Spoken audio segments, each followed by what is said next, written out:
Today we're going to be talking about the loan process. So maybe it's been a while since you've done this, maybe you haven't done it before at all, or maybe you just want a refresher. But there's a few things we need to go over first before we get into it. Don't make any changes to your credit, like buy a new car, co-sign for somebody, get out a new credit card, or any other type of loan. This should be the only thing you're doing with your credit. This will make sure that not only you get the best rate, but ultimately get the loan. What you do after the loan is complete is up to you, but also keep in mind you still have the real estate side of things that you need to do as well, and I'm going to be doing a video on that very shortly, so look for that in the description below. First step is filling out the application. All applications are completed online and sometimes over the phone.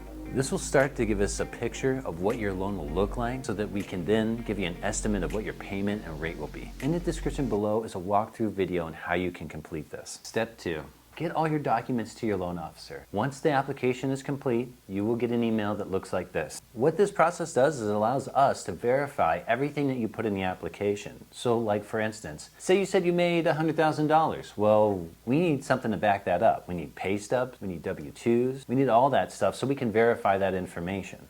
Now at this point, we can really dial in what your payments and rate will be. Typical documents we will need to start the loan process will be your driver's license, most recent bank statements, and 2 years of tax returns. Once we have all this stuff together, we can get you a pre-qual, that way you can go shopping for a home, or we can start the refinance process. Once you're under contract in a home, we can then submit it to the processor, who would then submit that to the bank. From there, the bank will give it to their underwriter, who will then decide what additional information they will need to either approve your loan or deny your loan. Once the underwriters verified some of the information, they will give you an initial approval. This is great news because this means you're on your way to getting an approval. Ordering the appraisal. This will be one of the upfront fees you'll need to pay, and it'll vary between $550 and $850. It just depends on the location and how soon you need it. For more information on how the appraisal process works, you can watch my video in the link below. Step 5. Now we go back to the underwriter who is working on your final approval and will continue to request more documents for verification. It is at this point that underwriter will run your credit again just to make sure there's nothing else on there. So that's why I mentioned in the beginning, don't do anything else with your credit because they're going to see it on there, and if they see